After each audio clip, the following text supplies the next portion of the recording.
Yo guys, I'm HP, this is Dr. Pink, and today's topic is the Guitar Sound Lab. We want to talk about modulation effects. That will be chorus, flanger, phaser, or others. And the or others is going to be a really interesting part because honestly I don't really use modulation effects so much, but first we're going to go through these three effects, and then or others is the way to create modulation type effects on the guitar and control that better. That's the really interesting part that will come at the end of the tutorial. So let's get started. We're going to start with flanger. What is modulation? Modulation is getting the frequencies out of phase and putting in the stereo field. So I often use modulation effects when I use them in a stereo setting. And flanger and phaser are these two types of effects which are mostly, if I use them, they are used in any kind of 70s funk stuff because they're in that era they were used quite often. So, and together probably with a delay to get this really cool 70s type.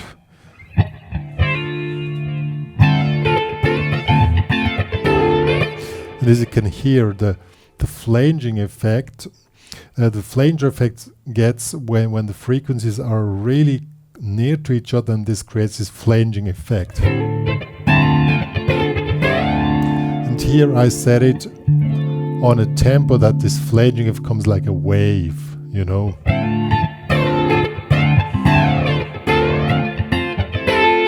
That's a way you can really use this flanging modulation effects. Of course, you can experiment with that one, but that's one of the main features you can do. Any type of funky, you can use that effect. The phaser is quite similar.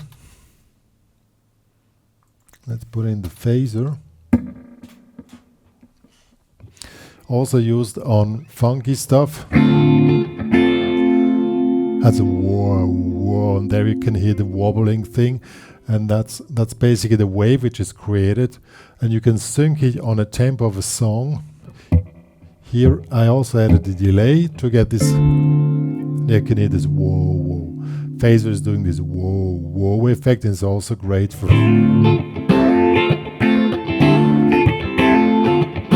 creates you an extra wave in your rhythm guitar or in any type of pads which you're doing.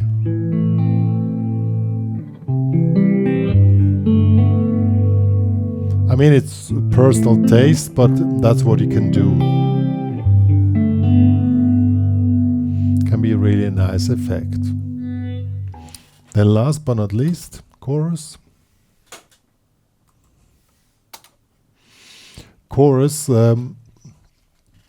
can widen up your sound of the chorus. Now let me put the mix a bit up, it's quite low here. So I'm going to talk, so this was used quite often on 80s type of guitars, you know.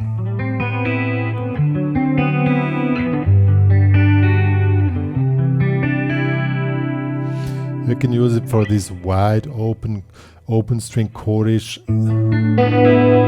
also to soften off a sound and create a kind of a sound pad.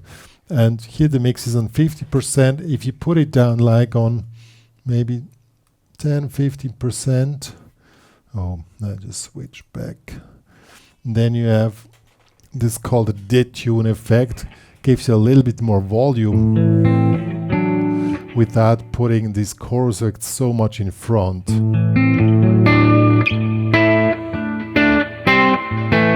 now you don't really hear it so much anymore.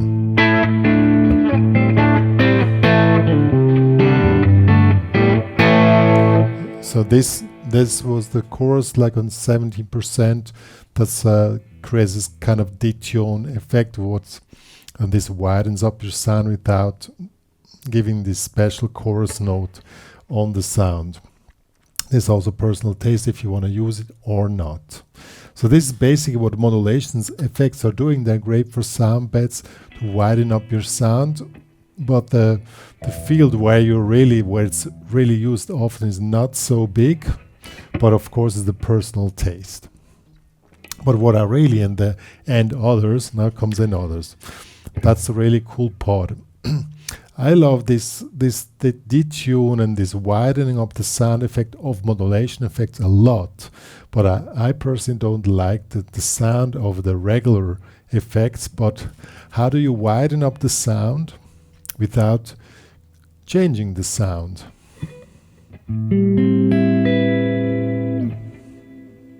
Oh, I need to switch off the delay that you can hear. Now we have just a normal Fender amp with a spring reverb.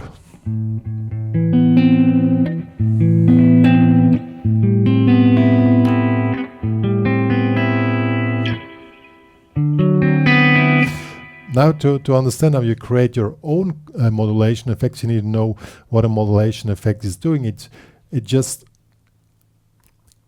creates these waves in the frequencies, so you have to create these waves yourself, and you can do it like this. You play something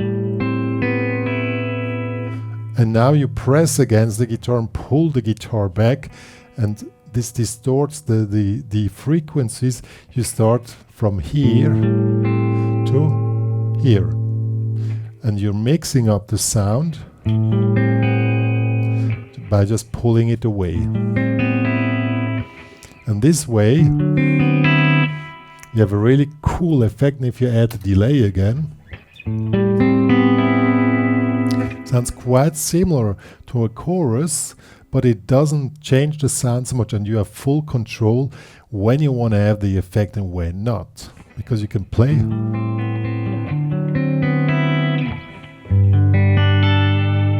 See? I exaggerate a little bit. Now I overdid it. Now I detuned it. You always have to be on the slight cusp of detuning it. So you're pushing the frequencies on the limit, but not over the limit.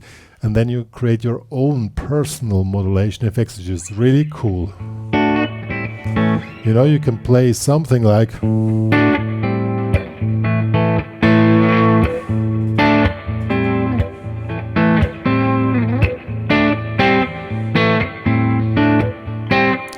If you really work out this technique, that you always shape each tone or each chord you're playing, then you widen up the sound. You don't make the sound too different from the original sound if you don't want that, and you have your own natural chorus effect. I would call this a natural chorus effect.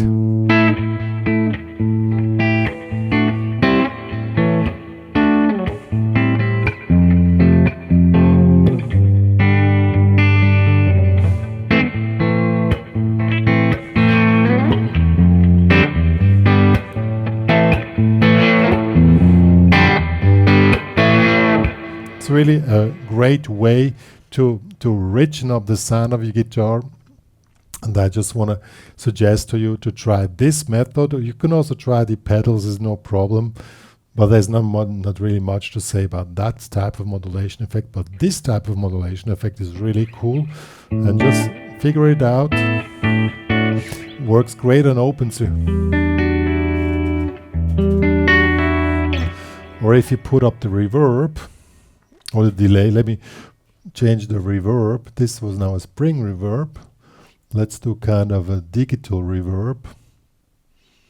Where do we have something here?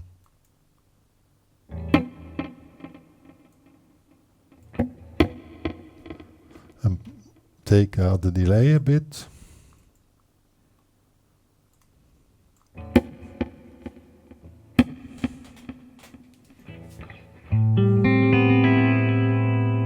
You have a similar effect than before.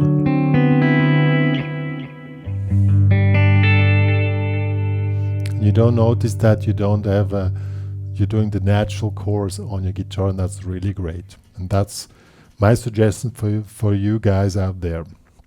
If you have any questions about this, or you want to show your way you're doing effects, become a member in the HPCrazy Guitar Academy.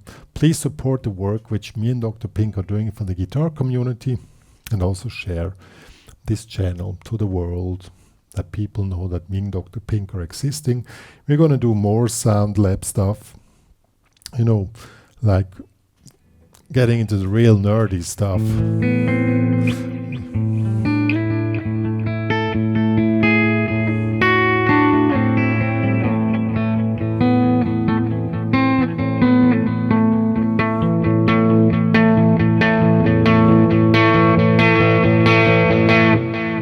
Just create it with natural playing and not with pedals. That's really cool, you know. So tune in. See you guys.